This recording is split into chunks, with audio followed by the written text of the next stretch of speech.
Hello, boys and girls, and thank you for pointing to me, Mr. Nigel Kelly. We've been in deep discussions, ladies and gentlemen, so we're just kind of throwing ourselves into it. I am Sam Sneed from the House of Whiskey. This is Nigel Kelly from the Whiskey Baron. Kia ora. And we are coming to you live from the beautiful city of Auckland, which not so beautiful weather. We hadn't had, as a matter of fact, summer. We hadn't even discussed our summer this year. It's been crap. Hot and muggy, perfect weather for drinking whiskey. Which we will be doing today as usual. Two cracking good whiskies, and from two really good sources. So both independent bottlings. The first one, I think we're going to do That's the a theme? Signatory. We're going to do the Signatory first because we have I think discussion so. over I think that. so. So Signatory are great there, related to the people who have Edredale and have been doing that for a while. That's Andrew Symington and Andrew his brother. Symington and his wife.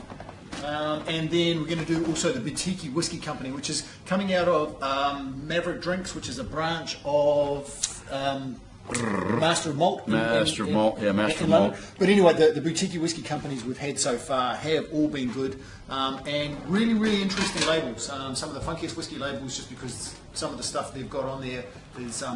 But they all seem to relate back to the distillery. Oh, yeah. They tell a bit of a story. And that's my point. I think there's some very cool things in there. So we've got a 28-year-old Glen Turret from 1987, one of 28 bottles. One of 149 bottles. This is bottle number 28 at 50.5%. So that's cask strength. So I want Tim, if our good man producer Tim can actually show that label quite good.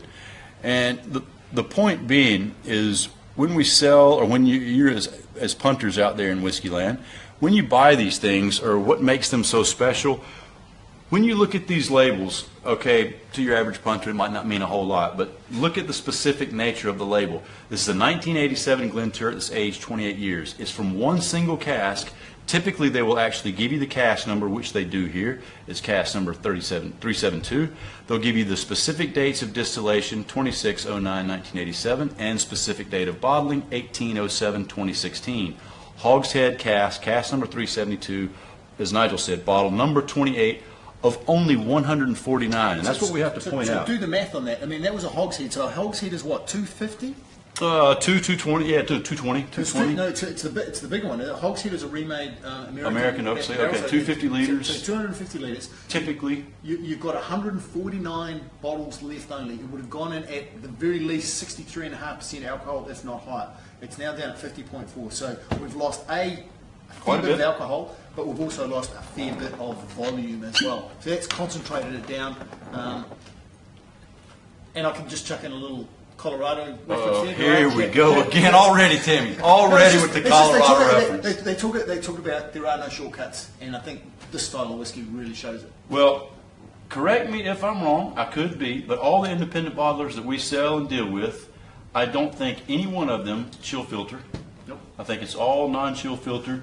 Well, the ones we deal with, there are a couple. Yeah, there might be a couple, but like typically there will be single casks. Yeah. And with that information that you get, when you get to see that you are one of only 149 people that are going to get a chance to enjoy this bottle, the specific nature of that, it just kind of overwhelms you. It really is impressive. Last week I was talking about Stephen Kernley, who's from Doghead Brewing up in Scotland, and they want to make. I thought he was some going to say just the Colorado again. They want to make some whiskies, and they went to the SWA, and the SWA kept going, no, you can't do that because of tradition. You can't do that because of tradition. Scottish Whiskey Association. Anyway, one of his big things was, this is what people want to know.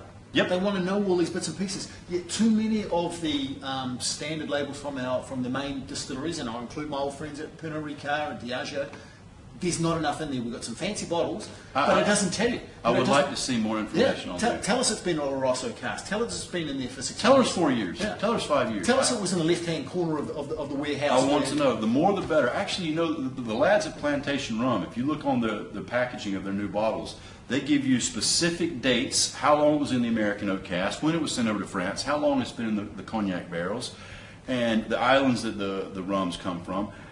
Why don't we do that with whiskeys other than the independent bottlers? And that's what we're trying to show you today, is why independent bottlings are so great, because we get asked that an awful lot. It's like, well, now wait a minute. You're going to sell me a Glenlivet 8 or a Glenlivet 12-year-old. Great, one of the greatest whiskeys of all time, but yet you want to sell me an independent bottling of a Glenlivet. It's like, wait a minute, that's not so right. So today we're going to explain to you just why these kinds of whiskeys are potentially, or maybe in my opinion, our opinion, that Probably worth saying where the rise of independent bottling actually came from. I mean, initially most people made whiskies. And think about your spice rack at home. You've got your cinnamon, your tarragon, your turmeric, or whatever, and you put those together to make a specific recipe. Most distilleries started off in that vein. That people would take a certain flavour, marry with another one, and make a brand of whiskies. Because the vast majority of whiskey in Scotland is still blended whiskey. 90%. So, and initially they wouldn't have been there wouldn't have been too much grain whiskey. The grain whiskey came in later on. So it was about the whole being greater than the sum of its parts. Whereas now we're starting to go completely the other end. Where Can you say that 4 times, like really fast? No, I can't actually. Have a little smell of this. All right, yeah. So as we're drinking and chatting about this, so how you explain to someone why this whiskey is going to potentially be better than an official bottling? And when we say official bottling, is better fair? Different. Yeah. That's actually. Thank you for correcting me. Yeah, better. It's not necessarily better, just different, and more often than not, it might actually be better. Actually, I mean, and again, this is my opinion. Okay, you'll say something different, but maybe because of the specific nature.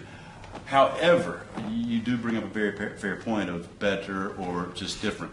We've talked to Alex Bruce, who the owner or operator and CEO of Adelphi Bottling, which is arguably the best independent bottler out there, or one of the best for sure. Can you zoom in on Sam while I disappear and grab the water jug that Sam was supposed to bring over that he went and filled? Yeah, he can zoom in on me all he wants. All right, ladies and gentlemen, let's zoom. No backing up, but come in. No. All right, yeah. So Alex has said that when he's out selecting a barrel, it's typically the ratio of 1 in 40. So let's say he's just out looking at a Clynelish 21-year-old, right? And he'll look at 40 different barrels before he gets the one.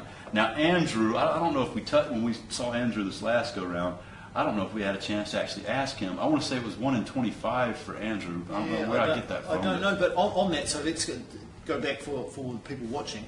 So why would I now, as Clynelish, want to give sell Alex Bruce a 21-year-old Clynelish? And for it to have got that old, it had to have been a pretty good barrel anyway. Right. Okay, so someone like Clynelish. Clynelish is owned by Diageo, right? Diageo is also the owner of Johnny Walker, the largest blend on the planet. So if you're somebody like them, Nigel's saying, why would you sell if you're Clynelish? Well, it gets their brand out there to a different kind of punter, a different customer, different clientele. Everyone knows Johnny Walker, but when you're out there and you see a Clynelish Adelphi and you try it and you are blown off your rocks, when you're in a whiskey store somewhere in Colorado in America and you're not going to see an Adelphi bottling, but you see that Clynelish 14 on there and Clynelish, that was a great whiskey. That is a great whiskey. That is a great whiskey. Seriously. That Glen Turret, yeah. I mean, Glen Turret actually... but did that answer the question for the yeah, audience? I think so. And we're seeing, Sam talked about Alex Bruce. Alex got to the point where he was struggling to get enough barrels because people were starting to kind of hold them a little bit tighter. They don't sell them so freely as they used to. So Alex started his own distillery. So the Adelphi distillery is making some great product. But anyway, going back to the Glen Turret. Glen Turret is on record as potentially being, and I say potentially because we never let the truth get in the way of a good story, as being the oldest distillery in Scotland. I know there are a few people who try and claim that, but there was an illicit distillery there, but late in the 1700s, these guys were there. Being bust more times than not. They hold... Like many others. A peculiar record that their cat, Towser, killed more mice than any other cat. Towser was the distillery cat. Everyone's got to have a cool cat. He had a chalkboard. He lived forever. He was like 22 years old. But this whiskey, when I first had a chance to try this specific whiskey, when we say use a description of like buttery and creamy, and again, we've not touched it up in the water yet, and we're talking 50.4, which is actually not huge. We've definitely had some much bigger cask strength whiskeys, but still 50%. I definitely don't feel like I'm reaching for the water. I'm kind of hesitant to even put water in there. We're going to have to do it, but like I say, that barrel there has actually lost a reasonable amount of alcohol and volume over that period of time, yet it doesn't taste really oxidative. It hasn't kind of got those dried out sort of thing, but it's got a great nose. It's quite creamy. I mean, it definitely gets the olfactory standing up. I mean, you can feel the alcohol, you feel a bit of burn, and there's some love in that bottle. But it is a beautiful aromatic. It's a bit floral. I've shown my Pernod Ricard biases here, but it reminds me a lot of the Glenlivet Nadura. Now, not as old, but it's that same sort of lifted hay. Actually, it and does that have a kind little of bit of got some nose. oomph to it. You know you're about to have something a little bit special.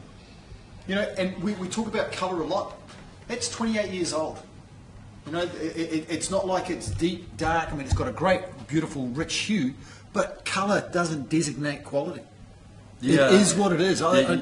There's no reason to be adding E158. There is no reason, and fortunately, you know, we had this discussion with Bill Lumsden a couple of weeks ago when he was in doing his tasting, and that's something that apparently the Scottish Malt Society is looking at. That maybe it would be great if they would ditch that. Now, using it for blends, look, that's fine. I'm all for it. You know, you make the blend to be the color that you want, but for single malts, you know, for that 10% of the world's population that drinks and enjoys single malts, give us the real thing. I want to know if it's all about if us. it's crystal clear. It is all about us.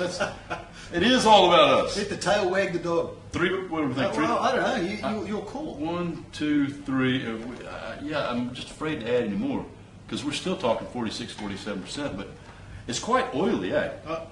Massive, big oiliness. Big, when you quite look at it. viscous, but it's a beautiful, beautiful whiskey.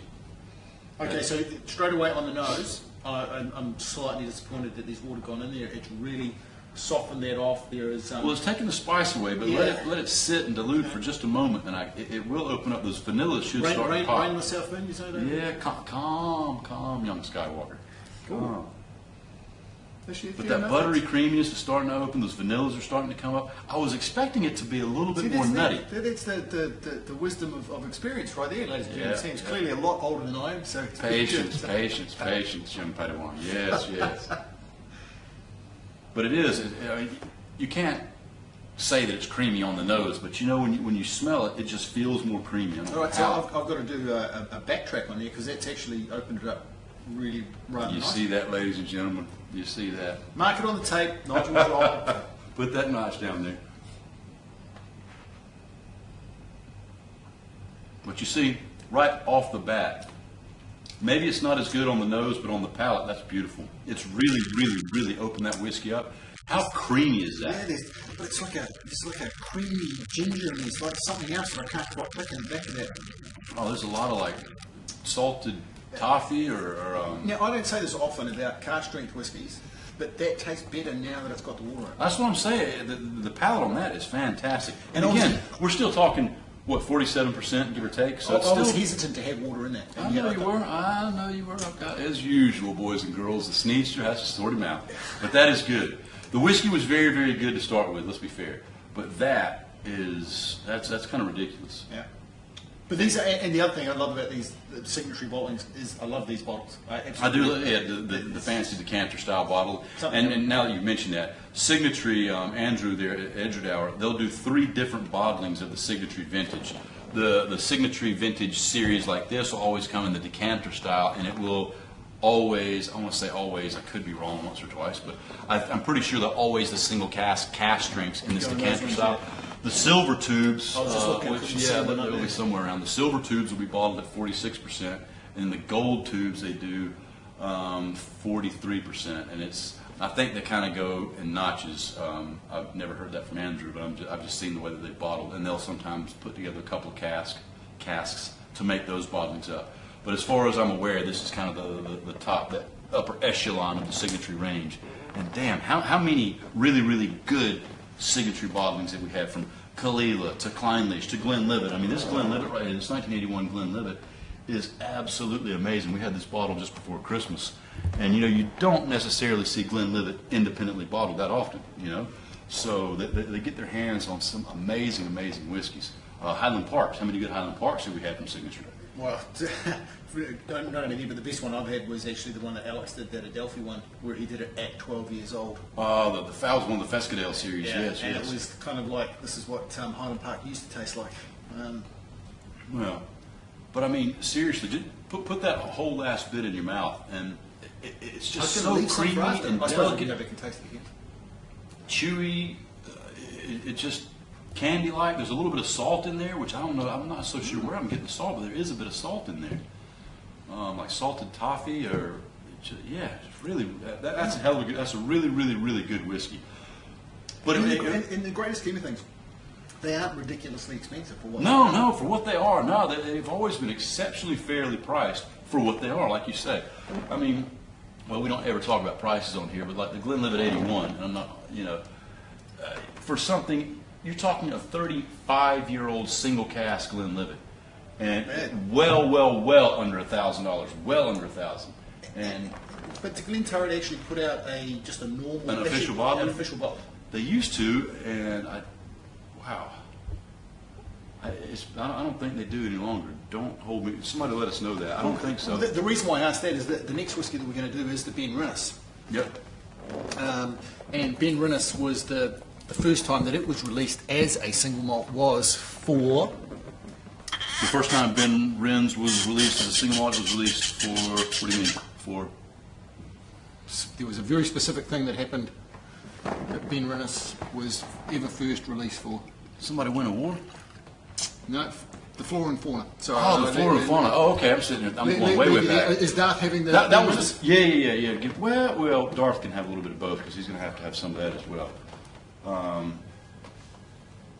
That's a good piece of trivia. So the first time it was actually released as a single malt was in the Flora Fauna series. Now you've opened that can of worms. 1985. So it was called the Flora and Fauna. The late Michael Jackson, the whiskey beer rider, not the Not the glove wearer. Wow. We have a chat about that. So the Flora and Fauna, when Diageo released the classic malts, Lagavulin, Oban, the other ones I always forget myself. Dalwhinnie, Talisker, Glenkinchie, Cragganmore. Yep. A for Sam. The other, I think, approximately 26 distilleries at that time were allowed to release their own version of a single malt because everything at that stage there went into the Johnny Walker pot. And if Tim wants to do a very slow spin round, you're about to see all of the Flora and Faunas collection. that we've just about got all of them up There's there. not many full, complete collections in the world that you see. We're getting close. That would be one of the few, and some of the bottles are worth more than the others, and some of them were abso-freaking-lutely amazing. Mortlock being one of those. And, but yeah. and so just to test you, what was that Ben Rinnes? How The old was it? age? Yeah. Ben Rinnes. I want to say, a lot of people do say Ben Rinnes. It is Ben Rinnes 14? No, it was 15. It was one of I the was ones. gonna say 15. It was one of the ones that was a little bit different. You had Mortlock, which was 16, and you had most of the rest of them were 12-year-olds. Yeah, 12. There was a few 14s. Yeah, and Delia and Wayne those was guys were one of the 14. few Yeah. 15. I have got so much trivia, it's not even funny. I might even find myself interested. Where's your notes? Where's his notes, boys and girls? Find his little thieving pad. Anyway, Boutique Whiskey Company, Ben Rinnes, this is 18 years old, bottled at 52 and a wee bit. 52.5, so yeah, 18-year-old. And it will be, how many bottles have we got on here? We've got batch, good Lord. You better read that, because usually it'll tell me how many bottles. And the There print, we go. too small for my old man eyes to read. It's 194 bottles. This is That's bottle it? number 10 of 194. So you see, Batch number 3. Make your print bigger. Speaking of making the print bigger, how about that small, teeny tiny nitnoid stuff that Alex Bruce puts on those Adelphi bottles? yeah. Seriously, Alex, get that damn print bigger. And we drink for a living. How are we supposed to read this Really? stuff? James Goggin at Maverick Drinks. There's a bit of a Boutique shake Whiskey involved as Company. well. I mean, it's like, We need the labels. I'm bigger. old enough now, I'm starting to shake. All right, so, but yeah, back to the whole independent scheme of thing. Have you had a whiff? No, but I'm just interested. I'm assuming, bad thing to do, but by the colour of that, that's going to be again American an oak American cask, oak. bourbon oak, yep. 18 years. American oak, yep. Man, very sweet on the nose. A lot more vanilla. A lot of vanilla there. And see, there's those beautiful little nuts coming through. There's almost a bit of See, not pineapple, coconut. There's a wee touch of coconut in there. see, and these guys, Ben Rinnes again is another one of those distilleries which has that weird partial triple distillation with some stuff going from the. They do it exceptionally weird, though. And one of the other things I love about Ben Rinnes is they're one of the few distilleries, I think there are 13, that use a worm tub.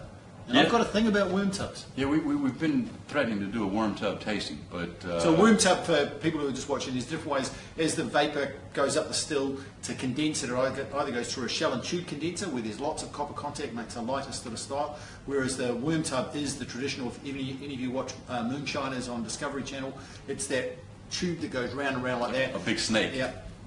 But it typically doesn't give as much copper contact, and so you get a heavier, meatier sort of style of whiskey. All right, Now, when you try that whiskey, this is the interesting thing about when you can try bottles like this that are side by side. This, yes, it's an older whiskey, but it's got not as quite as the pop this one does. It's about 3% ABV difference. So you'd expect this guy's going to maybe smack you a little harder. I think this is a much softer and creamier spirit initially on the palate than this.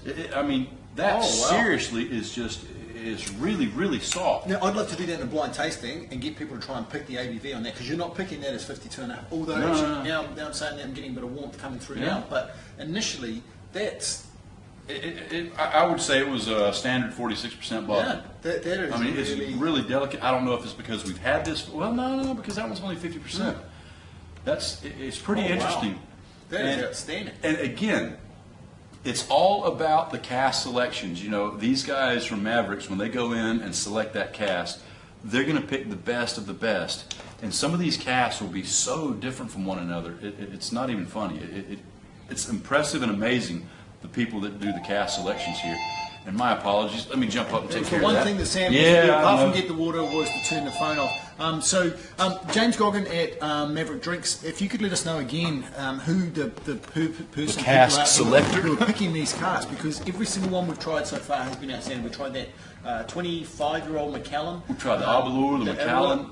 We tried Kalila. And what was the blend that we had out that was crazy. That 35-year-old. Yeah. We did the 50-year-old grain. Yeah. So, I mean, these guys are clearly picking some amazing whiskies. And again, that's independent bottlers make or break their business by their ability to pick the best barrels. So we go along as the know-it-all whiskey people, and I'm saying we, not just Sam and I, even though we are. And we try, say, a ordinary Glenlivet, and then we try an independent bottling of the Glenlivet. You want something different. You want to see that family DNA, but you want to see those other things and get it built on. And it can't be just a rubbishy cask. Neither one of those are. Those are both fantastic. I mean, we've been on some of these ventures where we're a part of the cask selections, and I can speak for myself only, but I'll think that I know a heck of a lot about whiskey, and you're checking a barrel, and I can write down some flavors, and then you look over, and if you're with Andrew or Alex or whoever the case may be, and they've got a half page of notes on every different cask, and your mind is blown. These guys that do this, and that's what they do for a living, it is really, really impressive. Yep. And actually, Bill Lumpson touched on it a little bit when he was here a couple of weeks ago, and it blows your mind to see just how different all these casks are. And for me, it's like, yeah, there's a little bit of difference, but not like what these guys pick up. And it's so impressive, so impressive. In our last little chat, we were discussing what was happening with Billy Walker at Ben Riach. Which now he has stepped down, yes. Customers has actually sent us a link with an interview with Rachel Barry from a couple of years back. It's from a Dutch guy who went over there and interviewed. Really interesting label. So I'm going to put that up on our Facebook page for people to look at. Very, very cool, interesting. Were we close to the truth then? Yeah, kind of. But she's just interesting. I mean, she is so into whiskey. She is a whiskey nerd personified. She loves whiskey. She was tasting whiskey from the age of about, I think she said 8 was the first. We got to do water in this though. We do have to. So yeah, that's really interesting. But again, her whole thing, the sensory nature of what she does, the ability to smell and hence taste, makes her stands her out. So I think she's going to do well. A woman's meant to have a more sensitive palate than a man. I'm not so sure about the nasal cavity, but a woman's palate is factually more sensitive than a man's, which it surprised me. There's not more women chefs. But yeah, she's, as we pointed out, is quite amazing with her cask selections. She's got a history of it. But so anyway, so whether it's Andrew at Signatree, the lads at Maverick Drinks with their boutique styles, or Alex at Adelphi, and we cannot forget to mention like Berry Brothers and Rudd. Those guys have been at it for a long, long time. Cadenheads, which is, as far as we know, it to be the oldest independent bottler that's owned by Springbank. Yeah. I mean, all these companies, when you guys out there, your duty-free shoppers, average punters, or whatever, who's ever watching the show, if you've actually never tried an independent bottling, do yourself a favor and maybe start with one of your favorite distilleries. If it's Glenlivet, if it's Glenrothes, Glendronach, whoever the case may be. And sit there, try them side by side. Try the normal one, because typically, as Sam said earlier, the independent bottling will be at the car strength, that high alcohol per percentage, and just see. Hopefully, you'll pick up the family DNA, but you'll see all those things that you get out of a single cask, but also the cask strength nature of it. Wow. All right. See, So, like it better or more with the water? This, I thought I'd prefer more without the water and ended up liking it more. I'm not convinced with this yet, with the water in it. I took a pretty big swag on that last one just because I wanted to coat my mouth. And I only put 3 drops in there. I'm not sure there's that much of a difference with that. I didn't feel like it was kind of a drastic change. And normally when we put 3 drops in something that's 50 to 52, there's usually a pretty big swing. Did you feel like there was a big swing, or is it just my palate today? No, I don't More think so. sweet, less sweet, more spice. I feel like maybe there's a little bit more spice. Yeah, it is. That's a little weird, bit that's a more weird prickly. thing. It is prickly. There's almost like it's driven a hole through the outside of it, and the spices are all on the outside.